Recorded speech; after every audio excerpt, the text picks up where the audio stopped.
जय श्री राम। आपका बहुत बहुत स्वागत है। उपराष्ट्रपति पद से जगदीप धनखड़ के इस्तीफे को अब लगभग एक हफ्ता होने को है और धीरे धीरे अब उनके इस्तीफे का असली कारण स्पष्ट हो रहा है। शुरुआती दौर में कई थ्योरीज बनाई गई, कई आरोप लगे, बिहार चुनाव तक इसमें घसीट लिया गया, लेकिन अब उनके इस्तीफे का मुख्य कारण जो सामने आ रहा है वो है 21 जुलाई के वो 6 घंटे, दोपहर 3 बजे से लेकर रात 9 बजे तक। उन 6 घंटों में जो हुआ है वो इस्तीफे का मुख्य कारण बना है। जगदीप धनखड़ से उन 6 घंटों में ऐसा कुछ हुआ जो कि सरकार को मुश्किल में डाल सकता था, जगदीप धनखड़ के लिए भी मुश्किल हो सकती थी और इस कारण उनको इस्तीफा देना पड़ा। जो हुआ है उन 6 घंटों में हुआ है 21 जुलाई को। आपको समय के हिसाब से पूरी कहानी मैं आपको बताऊंगी कि कब क्या हुआ और उससे किस तरह की मुश्किलें खड़ी हुई। देखिए, 21 जुलाई को संसद का सत्र शुरू हुआ और उस दिन सुबह से ही हंगामा शुरू हो गया था, लेकिन इस हंगामे के इतर कांग्रेस के कई नेता, जस्टिस यशवंत वर्मा जो कि नोट कांड में फंसे हुए हैं, उनके खिलाफ महाभियोग लाया जा रहा है। जस्टिस वर्मा के खिलाफ महाभियोग लाने के लिए अपने सांसदों का एक साइन ले रहे थे, 50 से ज्यादा सांसदों के, और एक प्रस्ताव तैयार कर रहे थे। इस प्रस्ताव को जब राज्यसभा में पेश किया जाता है या लोकसभा में पेश किया जाता है तो फिर इसके पास सभापति महाभियोग की प्रक्रिया शुरू करते हैं। फिर एक कमेटी बैठती है जो बताती है कि हाँ, इन पर महाभियोग चलाया जाना चाहिए, नहीं चलाया जाना चाहिए, लेकिन ये एक शुरुआत होती है। तो कांग्रेस ने क्या किया? कांग्रेस ने रणनीति बनाई कि हम फटाफट अपने 50 से ज्यादा सांसदों के साइन लेंगे, राज्यसभा में सभापति को दे देंगे और यहां से महाभियोग शुरू हो जाएगा, तो हमारे पास इसका क्रेडिट हमें मिलेगा, श्रेय हमें मिलेगा कि हमने एक भ्रष्टाचार में लिप्त एक जज को हटाने के लिए हमने कोशिश की, हमने उसके लिए प्रयास किए। जबकि सरकार इसको लाना चाहती थी लोकसभा के जरिए, और सरकार भी यानी कि बीजेपी भी इसके लिए अपने सांसदों के साइन ले रही थी और वो ले रही थी लोकसभा में। वो इसे लोकसभा से लाना चाहती थी क्योंकि एक तो लोकसभा में बीजेपी की संख्या ठीक है, राज्यसभा से ज्यादा अच्छी संख्या है। दूसरी बात, राज्यसभा में एक और पेंडिंग केस चल रहा है जस्टिस शेखर यादव का, जिसमें जो साइन किए गए हैं उनकी जांच चल रही है क्योंकि उसमें डुप्लीकेट साइन सामने आए हैं। कांग्रेस बार बार ये मुद्दा उठा रही है कि जस्टिस शेखर यादव के खिलाफ अब महाभियोग नहीं लाया जा रहा है, उसके लिए हमने साइन देकर, प्रस्ताव देकर रखा हुआ है और उसमें भी सिर्फ विपक्ष के सांसदों के साइन है। तो अगर ये राज्यसभा से शुरू हो जाता तो भी सरकार के लिए, बीजेपी के लिए थोड़ी मुश्किल होती, इसलिए बीजेपी से लोकसभा से लाना चाहती थी। और कांग्रेस ये चाहती थी कि सिर्फ हमारे सांसदों के साइन से इसको हम लाएं ताकि बीजेपी को श्रेय ना मिले, और उन्होंने अपने सुबह साइन करवा रहे थे 21 जुलाई को, लेकिन उस वक्त तो सबके साइन हुए नहीं, 50 सांसदों के। फिर सदन में हल्ला हंगामा हुआ, सदन स्थगित हो गया। फिर 1 बजे बिजनेस एडवाइजरी कमेटी की बैठक होती है जिसमें सभापति होते हैं राज्यसभा के जगदीप धनखड़, और वो वहां पर बैठक लेते हैं, लेकिन सरकार की तरफ से कुछ चीजें होती हैं जिस पर जो अपोजिशन है वो कहता है कि हमें थोड़ा और वक्त चाहिए। अब इसके बाद 3 बजते हैं। 3 बजे कांग्रेस अपने करीब 63 सांसदों के साइन ले लेती है प्रस्ताव पर, और वो प्रस्ताव जगदीप धनखड़ को सौंप देती है राज्यसभा के लिए।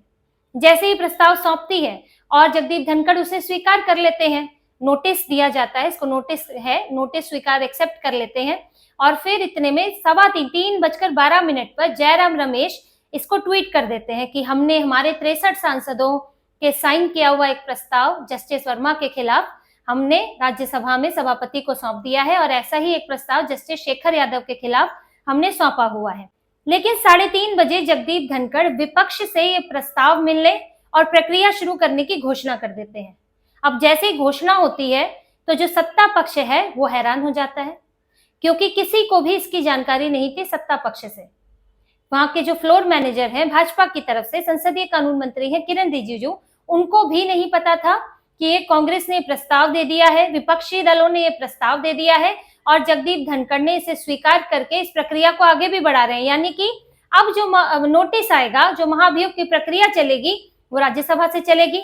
अब इस पर पूरा सत्ता पक्ष जो है हैरान हो जाता है कि भाई हमको ये बात स्पीकर के ऑफिस से पता चलनी चाहिए थी, क्योंकि एक तो फ्लोर मैनेज करना है, ये काम सत्ता पक्ष का है फ्लोर मैनेज करना, तो उसको मालूम होना चाहिए कि किन चीजों पर संज्ञान लिया जा रहा है, पेश होने वाली है। दूसरी बात, जगदीप धनखड़ भाजपा के ही नेता है। अब भाजपा के नेता है तो इतने सहयोग की उम्मीद तो होती है कि आप अपने आप अचानक से फैसला लेंगे, इसकी उम्मीद तो नहीं की जाती है, और इससे सरकार के लिए, बीजेपी के लिए मुश्किल भी खड़ी हो सकती है। ये कोई छोटी मोटी बात नहीं थी। इसके लिए कितने गंभीर परिणाम हो सकते हैं इस पर हम आगे बात करेंगे। लेकिन 3:30 बजे जब उन्होंने घोषणा की तो सब अवाक रह गए, भाजपा भी चकित रह गई, इनके नेता। और उसके बाद फिर जो अफरा तफरी हुई है, भाजपा वहां लोकसभा में प्रस्ताव लाने के लिए भाजपा साइन करा रही है। 145 सांसदों के साइन करवा लिए गए थे, लेकिन उसकी घोषणा लोकसभा में नहीं हुई थी प्रस्ताव स्वीकार करने और प्रक्रिया चलाने की। अब यहाँ घोषणा हो गई। अब इसके बाद समस्या हो गई कि भाई अब जब इन्होंने ये घोषित कर दिया है तो अब क्योंकि संसद की कार्यवाही में आ गया है, स्पीकर ने कहा है, तो उसे पीछे नहीं हटा जा सकता। आप वो नोटिस एक्सेप्ट करके अपने दफ्तर में रख लेते, जैसे जस्टिस शेखर यादव की भी तो जांच चली रही है, इनकी भी जांच हो जाती। आपने तुरंत एक्सेप्ट किया और उसे इन्होंने यहाँ पर घोषित कर दिया। अब उसके लिए मुश्किल हो गई। फिर 7 बजे जगदीप धनखड़ को राष्ट्रपति ऑफिस में बुलाया गया, फिर कुछ चर्चाएं हुई, फिर 9 बजे उन्होंने इस्तीफा दे दिया। और उन्होंने अपने इस्तीफे के पीछे स्वास्थ्य कारण बताए हैं।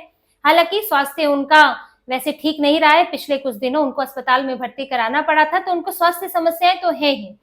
लेकिन इसके अलावा उस दिन ये चीजें घटित हुई है जो एक बड़ा कारण उनके इस्तीफे का बना है।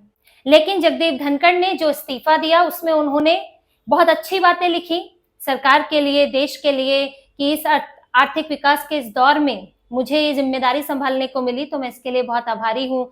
देश में जिस तरह का इस वक्त देश जिस विकास की प्रगति पर है और वैश्विक स्तर पर जो भारत का नाम हो रहा है, उन्होंने सबका जिक्र किया, सबका धन्यवाद दिया और बहुत अच्छा, उन्होंने बहुत ही पॉजिटिव तरीके से उन्होंने इस्तीफा दिया है। और जो उन्होंने उनसे ये हुआ है, इसके लिए भी ऐसा नहीं है कि जगदीप धनखड़ सरकार के खिलाफ थे, फंसाना चाहते थे, विपक्ष के साथ थे। ये सब थ्योरी सही नहीं है।